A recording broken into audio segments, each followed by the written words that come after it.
El nido del cuco.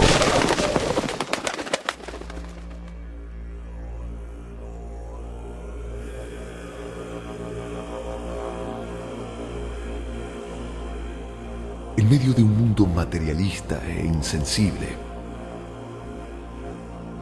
Ramiro Cabrera nos enciende una luz mística.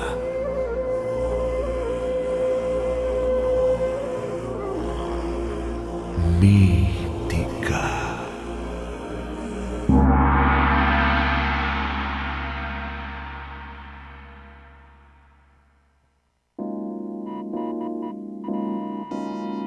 Invitadas de lujos tenemos hoy, hasta las 24.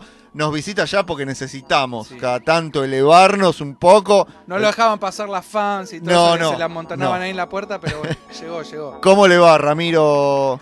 Un gusto tenerlo acá. Hace un tiempito no venía, ¿eh? Buenas noches. ¿Cómo está? ¿Laburando? Me tomo mi tiempo. No, era coincidir. Medita él. Era lograr coincidir las fechas. Sí. Bueno, y hoy nos trae, lo escuchábamos al principio del bloque, al negro Caloi. Sí, señor. ¿Qué? Caloi. Carlos Loazó. Carlos Como aquel periodista, Pérez Loazó, ¿se acuerdan? Sí. Ya voy a la vejez, bien. Sí, me da nostalgia. Claro, Caloi es, ¿no? La mezcla de nombre y apellido. Carlos Loazó. Bueno, cuando producción me dijo que venía a hablar de Caloi, estuve viendo algunas cosas, yo me remití a Caloi en su tinta, que fue ahí cuando lo descubrí, a pesar de que uno ya lo leí hace años en la etapa de Clarinete. Un programón, seguramente vamos a hablar de ese programa en algún momento, pero qué extraordinario. Lo primero que pensé es, este país es extraordinario. Sí. Es porque la calidad de artistas que dio, pero además en el... Y de personajes, ¿no? Sí. Conocidos en el mundo, aparte. Aparte en el espectro tan amplio que tiene este país. Un tipo que dibujaba, vamos. Genial lo de Caloi. Tan popular. Bueno, no lo quiero spoilear. No. Va bien. Bueno, nació en Salta, por ejemplo, cosa que no sabía. Uno no hubiera pensado, ¿no? Uno lo veía más de por acá nomás. Bueno, nació en Salta.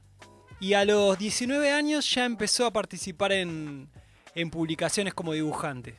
Bastante chico, ¿no? Sí. Colaboraba en Tía Vicenta y distintas revistas de aquella época.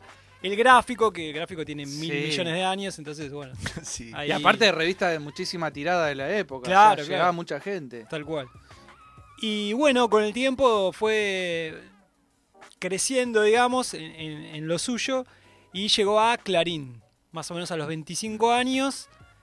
En Clarín él publica su personaje, el personaje que lo hizo famoso y lo estableció en todo el ambiente del humor gráfico, que es Clemente. ¿25 años tenía? Tenía 25 años cuando... Uno lo imagina grande al negro. Claro, sí, siempre grande. Creo que los negros como saben Borges, muy bien la edad que tiene. Siempre claro. no lo imaginás. Siempre lo ve grande. Tal cual. 25 años. 25 años cuando sale Clemente a las canchas. Podemos decir, ya que lo tenemos a Braille acá, podemos decir muchas cosas de Clarín y las hemos dicho. Pero... la contratapa de historieta, la calidad de artistas que había ahí era maravillosa.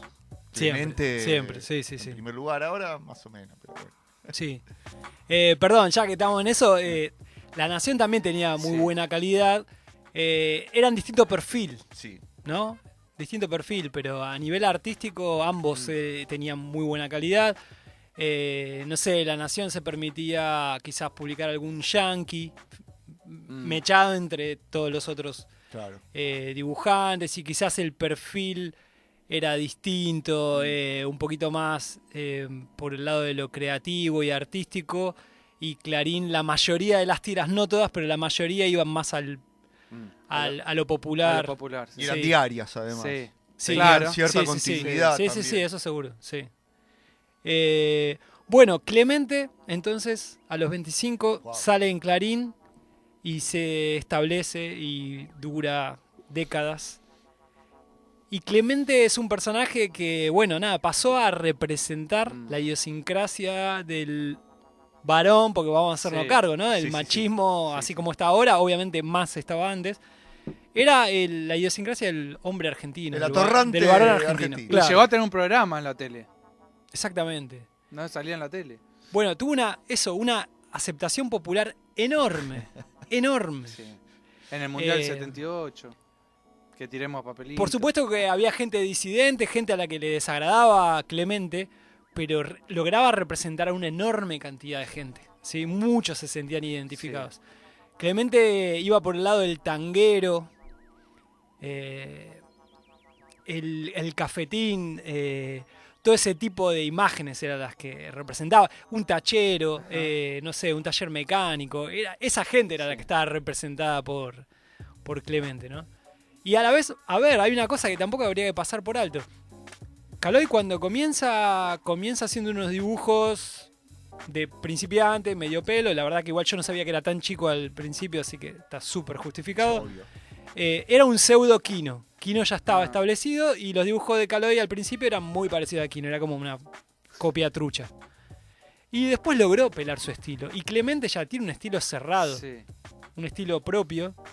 Y hay algo que podemos pasar por alto porque lo conocimos nosotros, pero si un pibe de hoy ve a Clemente y dice, ¿qué carajo es esto? No tiene brazos. Sí. No tiene brazos. Tiene rayas negras. ¿Qué es un taxi? ¿Qué es una barrera? ¿Por qué? No se entiende. Clemente. Es una cosa estrambótica, ¿sí? Que el tipo logró establecer y que se acepte y pasamos ya más allá. Nadie se queda preguntando, ¿pero ¿y por qué no tiene brazos? No, ya está, lo aceptamos. Es Clemente, es un argentino, siente... Sí, le gustan las aceitunas. Sí, las brasileras o la mulatona. ¿no? Claro. O sea, ya está, lo aceptamos. Pero bueno, hay una parte artística ahí, un riesgo. Hubo un riesgo como dibujante en poner un personaje así, con esa forma que no tiene ni siquiera ni media justificación.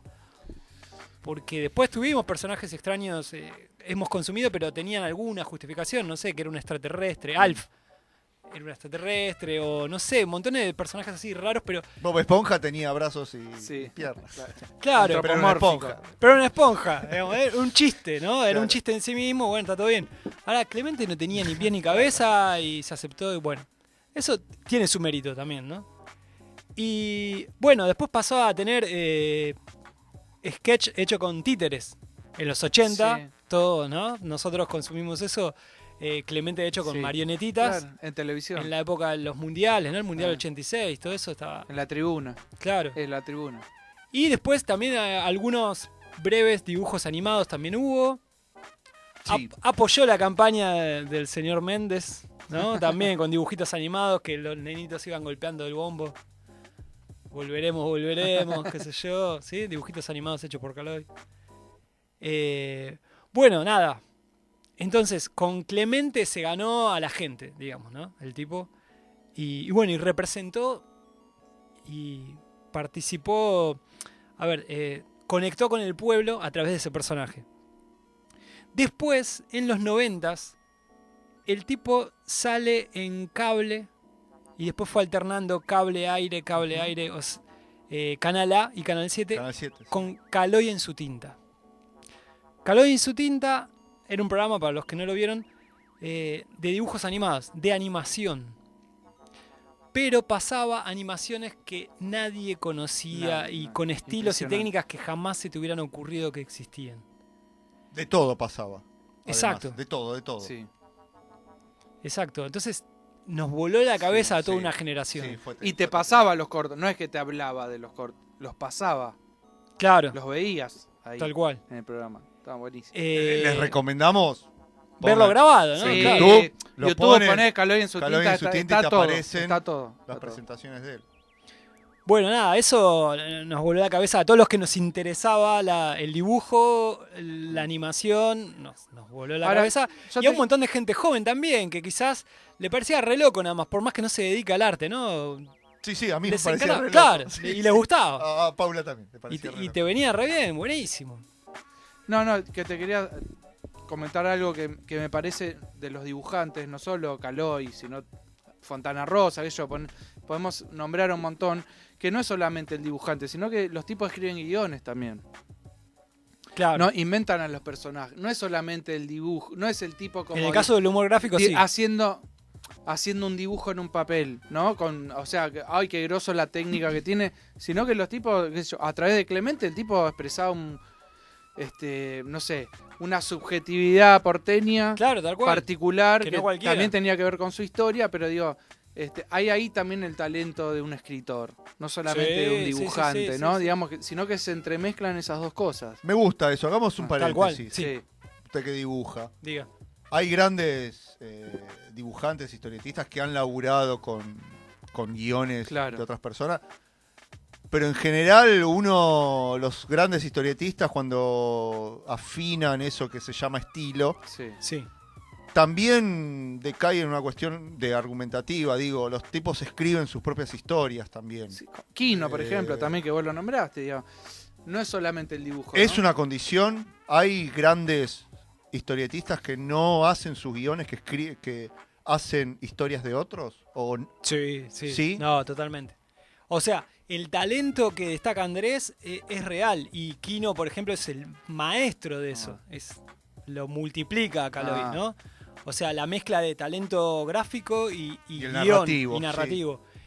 Kino es enorme a nivel mundial. Por algo saben que Mafalda se vende en todos los países de habla hispana. 180.000 idiomas. Y en otros idiomas también, ¿sí? Se vende. Vos vas Es a- difícil explicar el tema de la sopa en Noruega, por ejemplo. Claro, pero vas a una casa en España. Sí, es galáctico. Vas a una casa en España y es probable que en algún rincón de la casa haya unos libritos de Mafalda. Y estás en España. Y sí, claro, obvio. Joder. Crecieron igual que nosotros que hicieron con eso. O sea, es enorme. No es algo, una condición sine qua non. No. De hecho, la otra vez habíamos hablado de Brescia. Sí. Y Brescia es un enorme Claro. dibujante. Fue enorme a nivel mundial. Y no eran guiones de él. Sí, Él, claro. como mucho, utilizó adaptaciones de Lovecraft o cosas por el estilo. Y mayormente era con un guión de Sasturain o de Oestergel o de tipos Claro, grosos, pero no eran de él. No eran Ok, autor. ok. No necesariamente. Bien, bien, bien. Como en la, perdón, como en la música, Sí, ¿no? sí, es Sí. cierto. Hay También, grandes hay intérpretes que grandes no músicos, son claro, compositores. Sí. Que son solo intérpretes y no dejan de ser enormes por eso. Sí, perfecto. Sí. Bien. Bueno, así que el señor Caloy, en los 90, a todos los que estábamos creciendo en esa época, los que mirábamos la tele al menos un rato, nos sorprendió. Nos sorprendió a través de Canal A y después pasó a Canal 7, alternaba y bueno, enriqueció a un montón de gente, toda la generación nuestra lo vivenció Claro. y agradeció. Más en ese momento que uno no googleaba. O sea, Claro. si él no lo pasaba, no te iba a llegar. Claro. Las opciones Sí, eran sí, mucho sí, más sí, sí. limitadas, ¿entiendes? Y había un horario y un día, o sea, Claro. no es que lo veo mañana, lo busco en YouTube. No, Claro, y por era en suerte, ese momento. por suerte lo invoqué y lo pude disfrutar. Bueno, él en los 2000, cerca de los 2010, en sus últimos años, hizo una película. La película que se llamó Anima Buenos Aires. Había hecho un par de cortos antes, él. Y en esa época hizo la película Anima Buenos Aires, que combina cortos de distintos autores argentinos en una película. ¿Qué hizo él ahí? A ver, él consiguió la guita del Inca. Él presentó el proyecto y consiguió la guita del Inca. Gestionó y armó eso. Dentro de la película hay varios cortos, uno es de él, es el más largo. Al resto de las personas, bueno, les dio la oportunidad.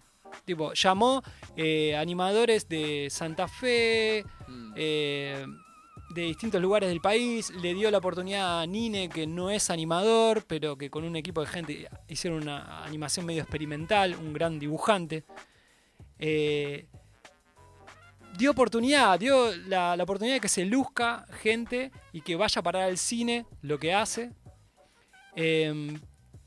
Y nos dio trabajo también a otros, por ejemplo en el corto de él, el corto de Caloy, tenía todo un equipo de gente trabajando, entre los que yo pude participar brevemente. ¿En serio? Sí, ¿Qué señor. hizo? ¿Qué laburo hizo ahí? Fondos. Ah, Backgrounds, el fondito. Sí. He hecho fondos para esa película. Bueno. Sí, para el señor Caloy. De hecho, conocí una de sus casas. Usted para mirá. ¿Y cómo es eso? el tema del ego es difícil para hacer ¿Cómo? Ari Krishna, usted. Claro. Alguien lo labura. Pero ¿cómo es Yo no eso? podría. Te dice, te dan un croquis, o sea, hay que hacer esto y uno lo tiene que reproducir o hay cierta Sí, no, cierta había. elasticidad para crear también.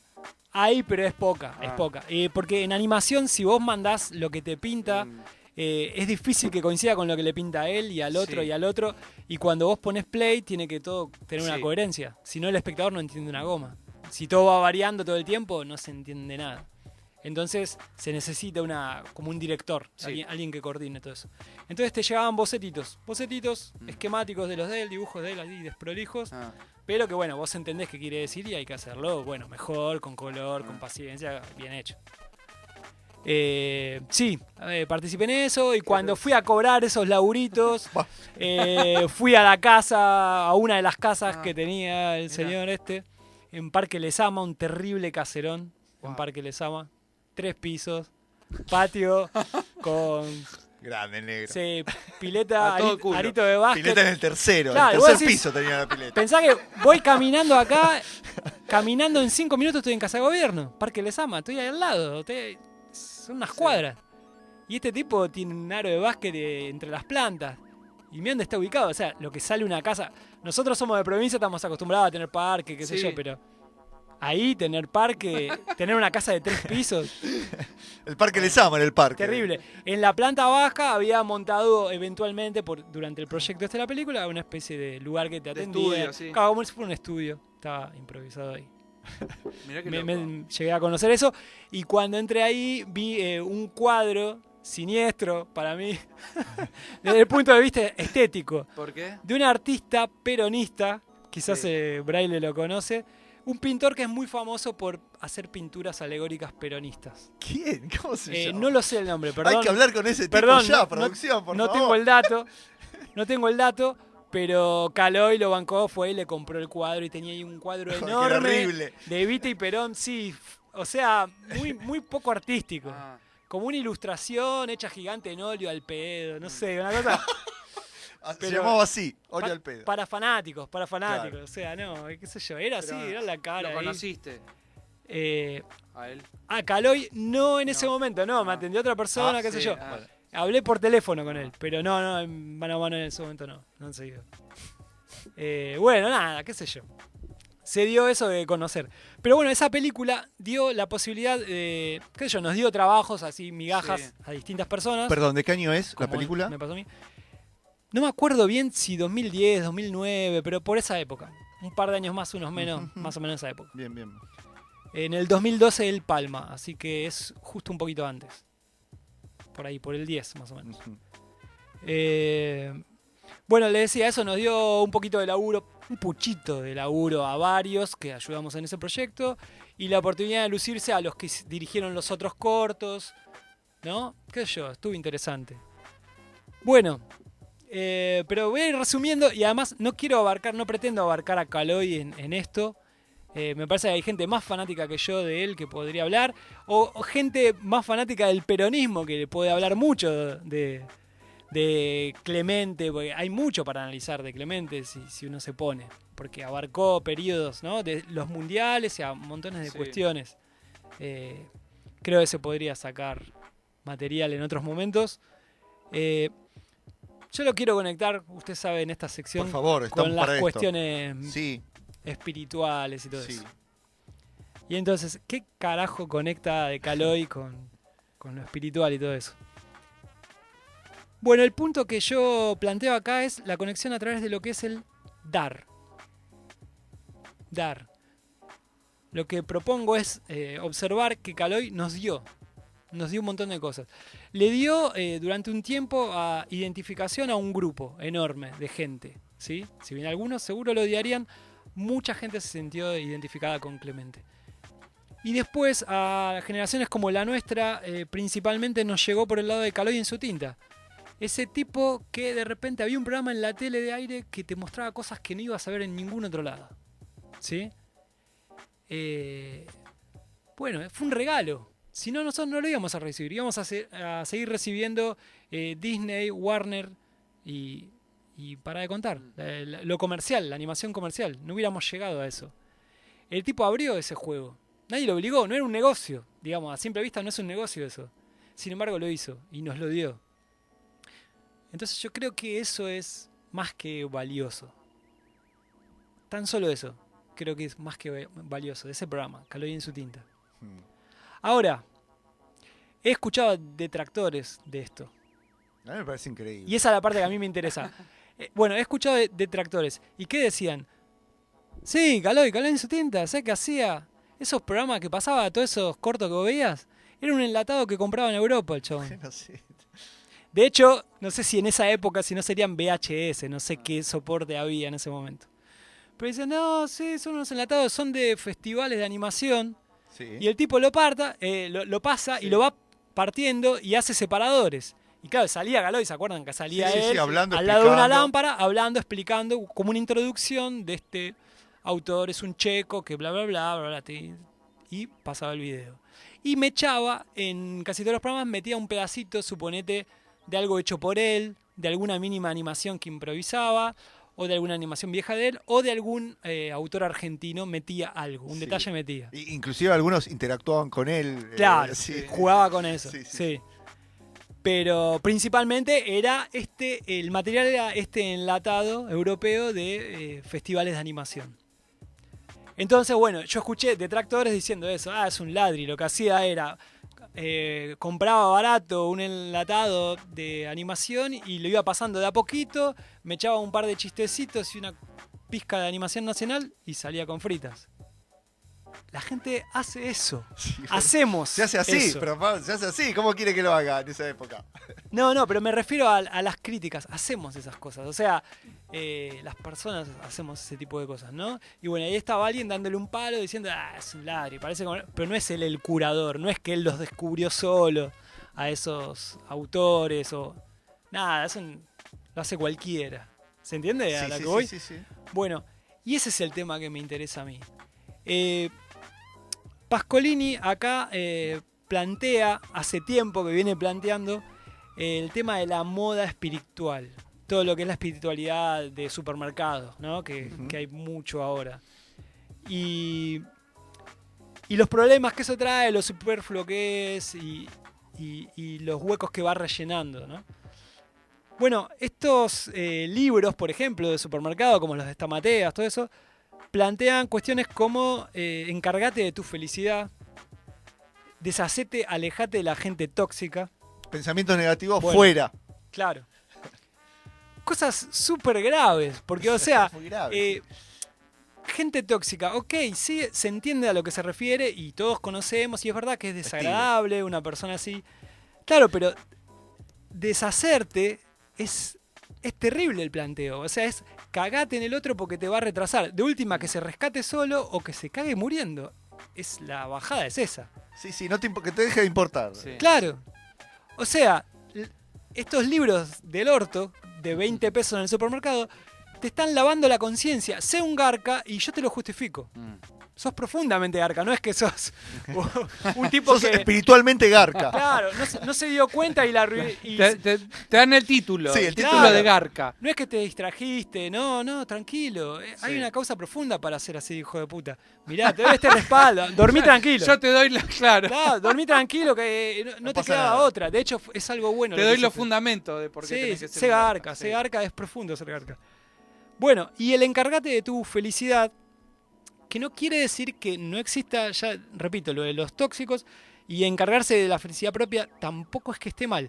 Pero el planteo es que te encargues de tu felicidad y una vez obtenida, desde ahí podés compartir con los demás. Desde ahí podés ayudar a los demás. Si vos no estás lleno y pleno, ¿qué carajo vas a compartir? Eso sería un análisis profundo, ¿no? Para una persona que quiere reflexionar. Bueno, entonces, primero ocupate de vos y tu felicidad y desde ahí dar. ¿Qué pasa? Además de esta bajada de línea superflua que viene de unos 20, 30 años, en realidad se origina en los hippies de los 60, ¿no? Sabía que eran los hippies. Post-hippies, Beatles, tienen mucho que ver los Beatles en todo Por eso. favor. Sí, en la conexión de Oriente Sí, con claro, Occidente. obvio, la música. A nivel cultural ellos ayudaron un montón. Sí. Bueno, todo eso fue un proceso, pero varias décadas atrás ya nos vienen lavando la cabeza con otra bajada, que es la del consumo. Consumí. Y eso no se detuvo. Entonces, claro, surge todo esto como una especie de paliativo a el problema que genera el consumir. Bueno, vamos entonces a meditar, lo espiritual, es como un parche. Ahora, si yo no corto lo de consumir, sino que en paralelo están las dos cosas, sucede lo siguiente.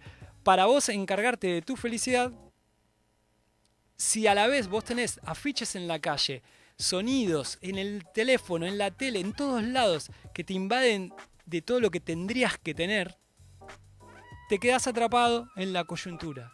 Y nunca podés dedicarte al otro porque todavía no saciaste tu plenitud. Entonces, ¿cómo te vas a poner a ayudar al otro? Y eso te lava la conciencia. No, primero tenés que estar vos bien. ¿Y cuándo vas a estar bien? No sé. Ah, te moriste, che, se acabó. No. Uy, no pude ayudar a nadie. Por suerte creo en la reencarnación. Claro. No, Claro. Tengo tiempo, tengo una bocha. Tengo. Qué loco, no pudiste ayudar a nadie. No te En dio 3 tiempo. o 4 vidas más o menos. Y que la pongo vida, a tiro. viste, no te da el tiempo. Vos querías, tenías muchas buenas intenciones, pero no te dio el tiempo. Bueno, obvio que esto ahí coincido con Pascolini, es siniestro y si se llevado de esta manera es una mierda enorme. Bueno, decíamos de gente que bardeaba a Caloi por dar. Para mí Caloi dio y ya, y eso es lo valioso. Si lo hacía con un enlatado y a él no le costaba nada, ¿cuál es? También el tema de la película nos pagó poco comparado con lo que se pagaba en otras producciones. Y no estaba bueno. Vos sabés que él consiguió del Inca un par de millones de pesos y después se quedó una tajada importante para él por coordinarlo, por haberlo conseguido. Bueno, o sea, criticable, todo es criticable. Sí. Ahora, ¿qué es lo importante? O sea, no creo que haya algo que esté bien o mal, y más que todo en estos aspectos. Y en el ambiente como el de esta radio, en todo este tipo de ambientes en los que solemos estar, se da mucho la crítica fundamentada intelectualmente, que tira abajo el hecho solidario, el dar. Por ejemplo, bueno, la dádiva,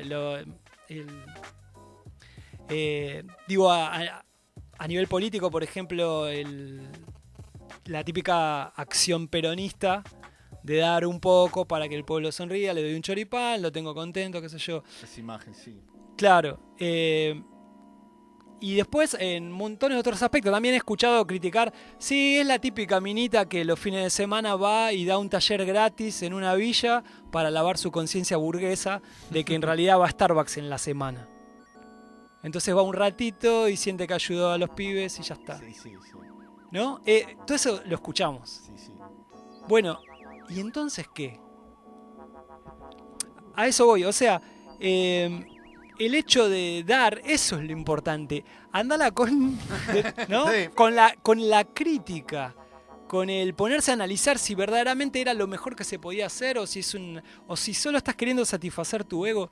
Importa un carajo. Bueno, ese es el planteo que quería traer. Si uno cuando da, por ejemplo, dar es amplio, no es solo dar a los demás, como este señor estamos hablando, daba difusión, ¿no? Nos daba información que si no nos llegaba. Dar puede ser a los demás y puede ser darse uno mismo. Por ejemplo, si uno se da a uno mismo, el efecto es como de recompensa, de logro, y se activa, ya se sabe, en el cerebro lo que es la dopamina. Y esa dopamina nos predispone de otra manera, positiva, durante el lapso que esté circulando por nuestro organismo, ¿no? Nos predispone de una manera positiva, buena onda, digamos, ¿no?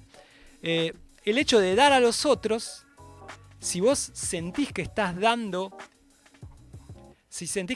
al otro, se activa en el cerebro la oxitocina. También genera todo un beneficio a nivel salud en el organismo y una predisposición positiva ante lo que venga. Entonces, más allá de si yo lo que sentí que le di, otro lo ve como una mierda, ¿no? ¿Qué le diste? Eso no es nada, eso es una basura, eso no sirve nada. Tendrías que haberle dado, no sé, X cosa. No importa, si yo sentí que esto que hice es algo bueno, a mí, en mi cerebro, va a generar que yo libere oxitocina y que esté de buen humor. Si yo estoy así, cuando después me cruzo a un pelotudo en la calle, Sí. voy a ser más tolerante. Voy a decir, güey, es un pobre tipo que andás a ver por qué está hoy así. Tiene sus razones. ¿Se entiende? No liberó. Claro, su- evidentemente Claro. este muchacho no liberó la oxitocina y por eso casi me lleva puesto. Ahora, como yo sí la liberé, lo puedo tolerar. Puedo contemplar esa situación particular que le está pasando al tipo y dejarlo ser, dejarlo pasar y no pelearle. Es como una recompensa química, ¿no? Que te da el cuerpo. ¿Se entiende? Después de dar, ahí, ¿no? Ahí estamos, claro. O sea, dejar ser, te permite dejar ser, porque vos estás como un poquito más holgado en ese momento, estás positivo y dejás ser al otro. Comprendés que, bueno, por ahí andás a saber que lo llevó a eso al tipo y lo dejás ser. Bueno, ese dejar ser es el verdadero dar. Ese es el dar importante. No el que pueda juzgar a alguien y decir, no, esto es valioso, Sí. esto otro no es valioso, esto es puro egoísmo, esto... Todo eso es superfluo y es circunstancial, depende de la época, va a ser juzgado de una manera o de otra, depende del punto de vista. En realidad lo importante es que si el tipo se sintió bien con ese dar, en ese momento pasó a ser una persona agradable, una persona flexible y tolerante, como alguien que acaba de tener, por ejemplo, un orgasmo 20 minutos antes. ¿Sí? Sí, si uno se siente mejor, sí. Se cruza con alguien y es muchísimo más tolerante ante cualquier circunstancia. ¿De qué te podés enojar? ¿Me siguen, no? Sí, totalmente. Perfecto. Bueno. Entonces, ¿qué importa lo que juzguen los demás de lo que es el hecho de dar? Si vos lo estás sintiendo, te transformás en un lugar permeable a dejar ser a los demás. O sea, vos te amplías y en vez de poner límites, permitís al otro que sea. Y ese es el dar más grande que podemos aportar. Sobre Caloi, sobre dar, sobre ser un poco más feliz, pasó Ramiro Cabrera por el Nido del Cuco.